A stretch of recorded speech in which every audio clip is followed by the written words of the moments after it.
Salut à tous et j'espère que vous allez bien. On se retrouve aujourd'hui pour une nouvelle vidéo qui va vous présenter un plugin Cinema 4D qui vient de sortir. Donc c'est un plugin qui s'appelle Alvéole, qui est réalisé par Codevonk et qui va nous permettre d'avoir ce genre de structure sous Cinema 4D. Donc on va regarder directement comment est-ce qu'on peut avoir ce genre de look directement au sein de notre logiciel préféré. Donc je vais désactiver ma tête et on va commencer à regarder un petit peu comment est-ce qu'il fonctionne.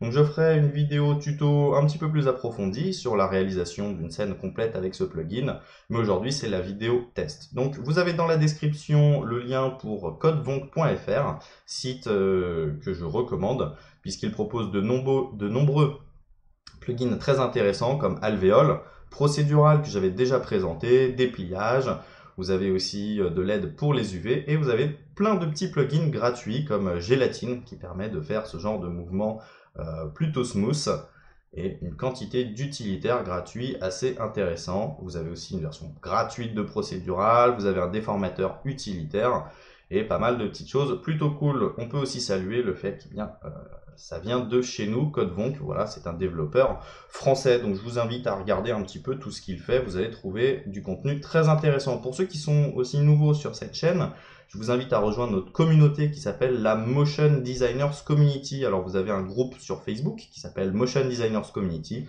qui comporte bientôt 11 000 membres. Donc c'est un groupe sur lequel vous pouvez partager vos rendus, vos vidéos, poser des questions et vous entraider et pourquoi pas rencontrer des nouvelles personnes. Il y a aussi des événements physiques, une page de partage de contenu et aussi un Instagram pour partager des rendus et avoir de l'inspiration. Donc tous ceux qui veulent aussi partager leurs rendus, je vous invite à chaque fois à lire la description pour savoir comment est-ce que ça fonctionne.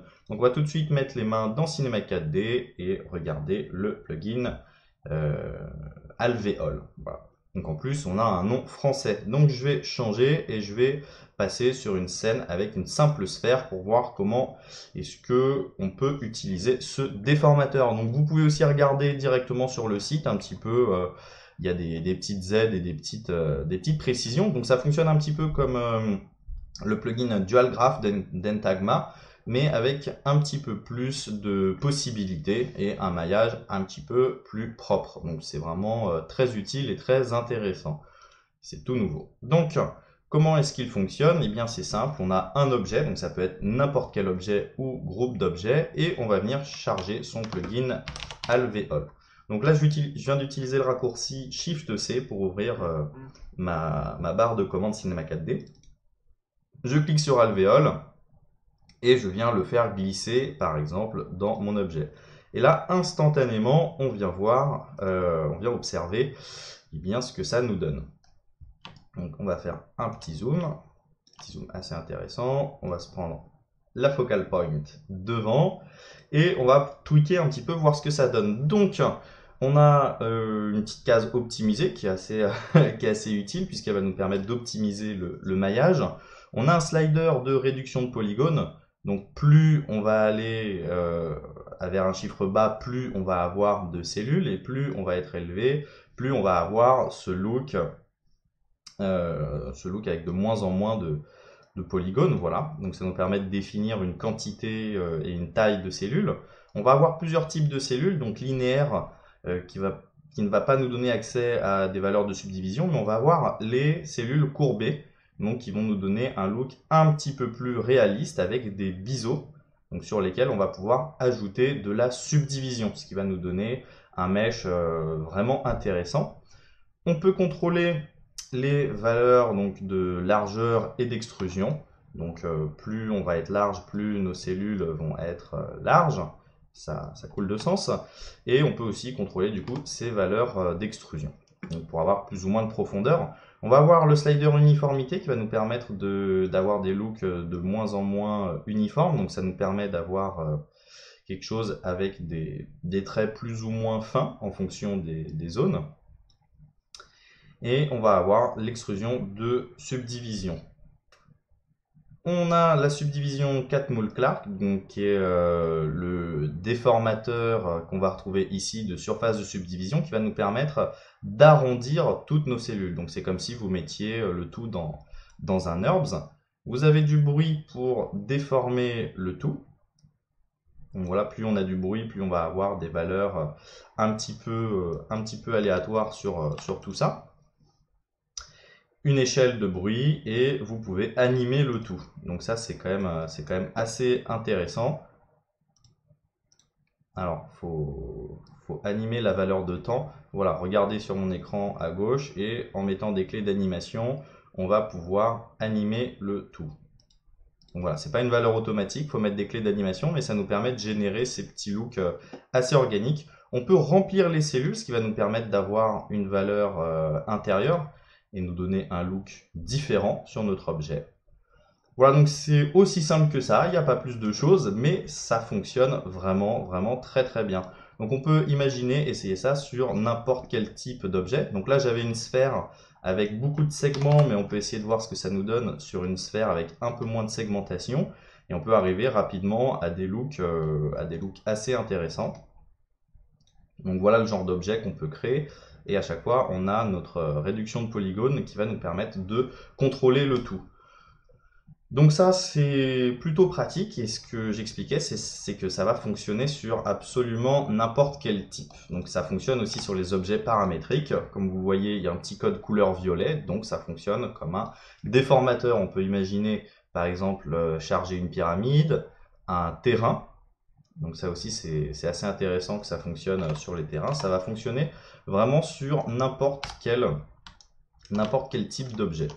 Hop, et j'ai juste à faire glisser mon alvéole et aussitôt dit, aussitôt fait, je vais avoir un mesh qui se crée. Et donc on va avoir beaucoup de possibilités de contrôle. Hop.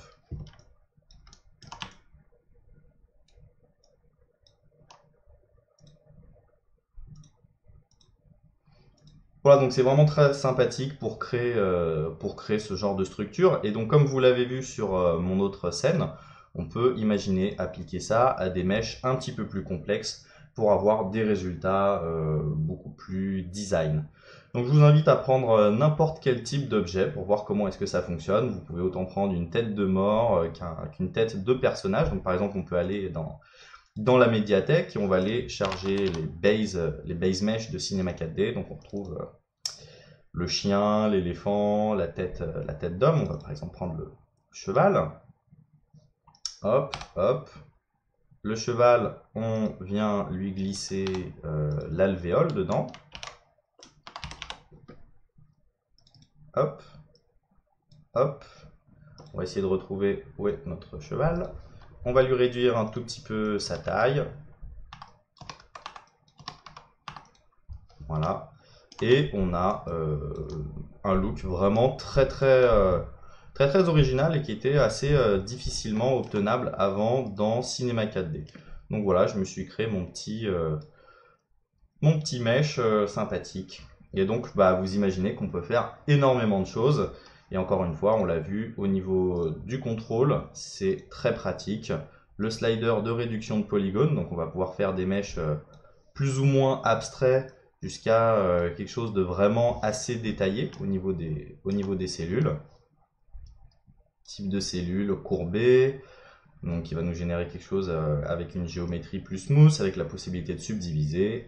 On peut utiliser une valeur de subdivision pour avoir quelque chose de plus arrondi et de plus cool.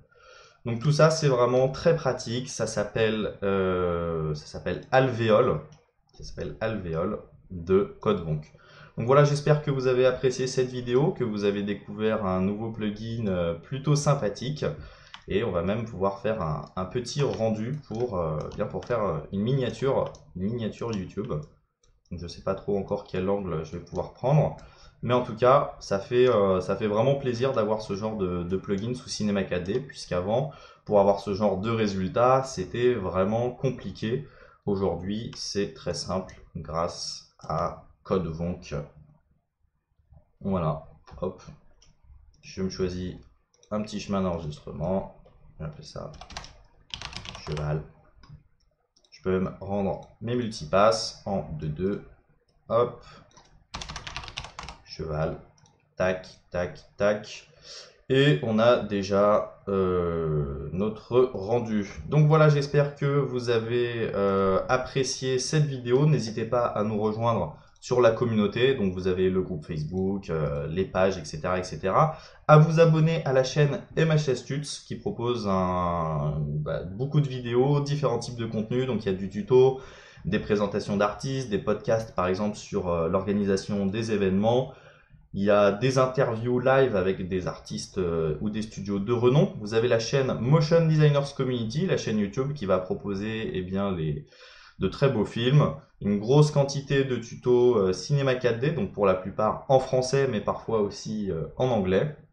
Et des tests reviews comme la vidéo d'aujourd'hui pour vous présenter des plugins qui sont pas forcément très populaires ou mis en avant. Donc par exemple le Element 3D MoGrafter, Volumax, le plugin RealFlow, le Locus Pack et quantité de petits goodies plutôt sympathiques. Donc pour tous ceux aussi qui débutent sous Cinema 4D ou qui veulent découvrir un petit peu les techniques de workflow qu'on utilise, on a un tuto.com qui est dans la description. Donc si vous avez envie de faire une formation complète sur Cinema 4D de 35 heures, si vous avez envie d'apprendre Octane Render, donc c'est le moteur de rendu que je suis en train d'utiliser qui est vraiment très très performant et qui nous permet d'avoir des résultats très rapides. Donc c'est le moteur que j'utilise avec le petit visualiseur ici. J'ai aussi réalisé une formation dessus. Donc voilà, merci à tous ceux qui ont regardé cette vidéo et on se retrouve très bientôt pour des tutos en entier. Allez, ciao!